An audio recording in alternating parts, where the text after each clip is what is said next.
Le transport terrestre au Cameroun, bien qu'essentiel pour la mobilité des personnes et des biens, se déroule dans un contexte complexe et souvent conflictuel, marqué par des dysfonctionnements institutionnels, des abus d'autorité, une réglementation floue ou mal appliquée et une relation tendue entre transporteurs, ministère des Transports et forces de l'ordre.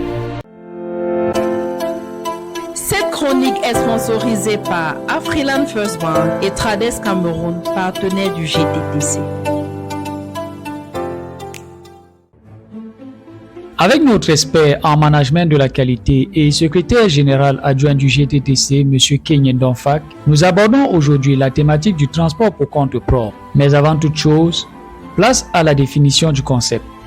Le transport pour compte propre désigne une forme de logistique dans laquelle une entreprise prend en charge elle-même le déplacement de ses marchandises ou de son personnel. Contrairement aux transporteurs professionnels, elle ne propose pas ce service à des clients extérieurs.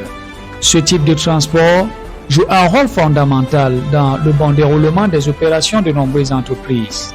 Malgré les avantages que présente le transport pour compte propre pour les entreprises qui y ont recours, ce modèle est souvent perçu par les transporteurs professionnels comme une forme de concurrence déloyale. Il en résulte une stigmatisation, voire des accusations de pratiques illégales à l'encontre des entreprises qui l'adoptent.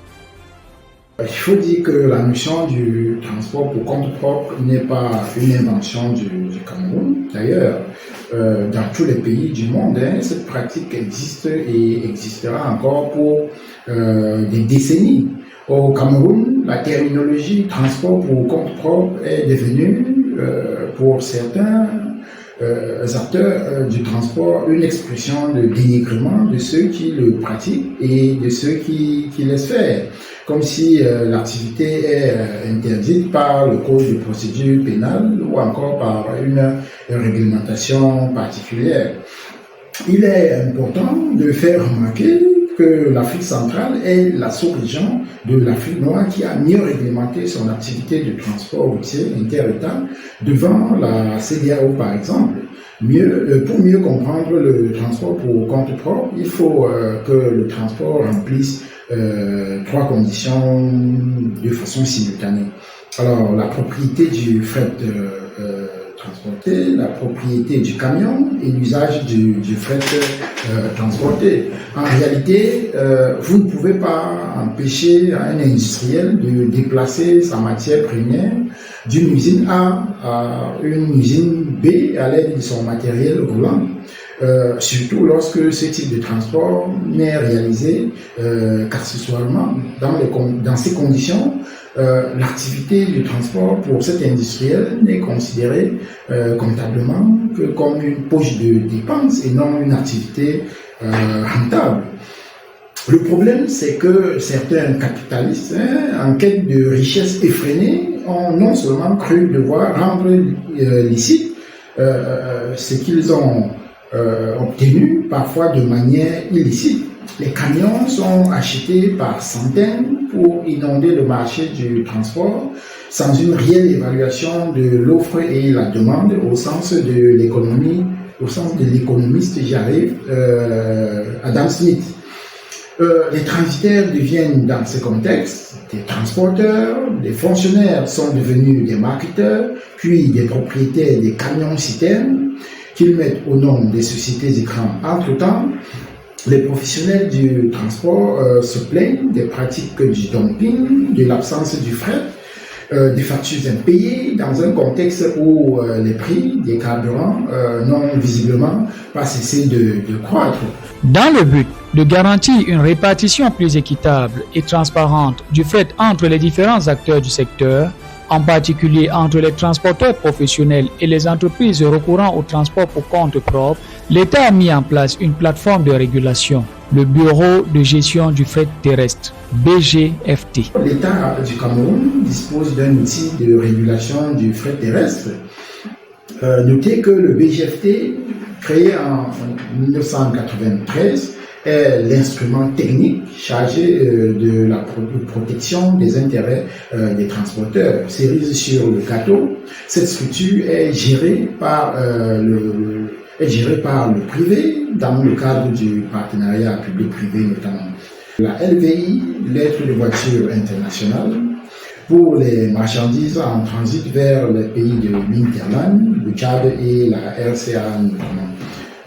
Dans ce contexte, les acteurs du transport ont des moyens de contrôle de l'accès à l'activité, le contrôle des prix et le respect des prix planchers. Force est de constater que la mise en œuvre du BGFT a elle aussi suscité des tensions entre les transporteurs agréés et les entreprises pratiquant le transport pour compte propre. Comme certains de nos compatriotes n'ont pas encore développé une vraie culture de partage, certains individus, sans foi ni loi, ont fait de cet organe offert par l'État une prébende. Allez-y comprendre. Le BGFT ne voit pas que le transitaire transporte avec son propre camion. Il ne voit pas que le marketeur qui charge pour la RCA ou le Tchad le fait avec les camions appartenant à la même société et qui peut être trivialement coupable d'un délit d'initié. Le BGFT ne voit pas comment le fret tchadien est torpillé et le quota n'a jamais été respecté. Pour le BGFT, le problème du transporteur, c'est le transporteur lui-même. Effectivement, le transporteur n'est pas exempt de tout reproche dans l'affaire et chacun décline ainsi ses responsabilités. Curieusement, les mêmes acteurs prétendent lutter contre le transport pour compte propre.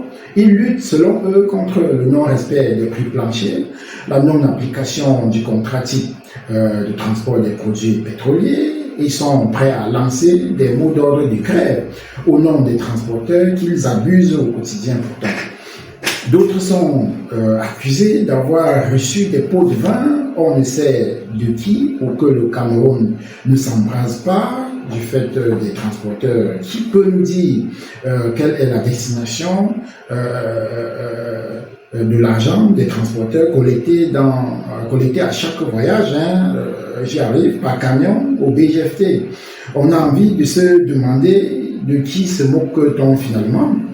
Tout le malheur du transporteur vient certainement de l'inertie de l'appareil gouvernant qui regarde faire avec passivité le marteau des organes techniques de régulation, des transporteurs véreux qui alimentent la tendance baissière des prix et l'enclume des banques qui attendent que les traites soient payées contre vents et marées. Constatant les limites du BGFT dans le renforcement de la professionnalisation du secteur du transport routier, l'État a choisi d'adopter une posture plus ferme à l'égard des transporteurs professionnels. Certainement, dans le souci peut-être affiché de réglementer le transport pour compte propre, le Premier ministre, par décret numéro 2022/8801 du 10 octobre 2022, a cru devoir fixer les conditions d'accès à la profession de transporteur routier et auxiliaire de transport routier. Mais 3 ans après, force nous est donnée de constater qu'aucun texte mis en application n'a vu le jour, alors même que les organisations socio-professionnelles du secteur des transports avaient fait des propositions d'encadrement de cette activité au gouvernement. Il y a lieu de se demander dans quel tiroir se trouve le dossier pendant que le transport pour compte propre se porte plutôt bien face à un vide juridique artificiellement créé.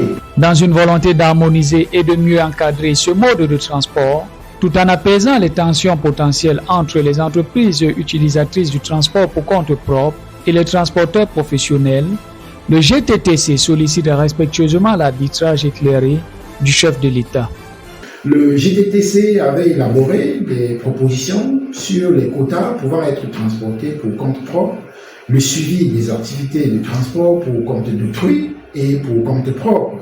Les mesures fiscales et douanières avaient également fait l'objet des propositions, comme quoi nous restons au GTTC une force de proposition. Maintenant que le chef de l'État se montre, on va dire, plus regardant sur le secteur des transports routiers, nous espérons que ce dossier va être de nouveau posé sur sa table. En tout cas, le développement des services de transport fait partie des objectifs du pilier de la SND 30 sur la transformation structurelle de l'économie.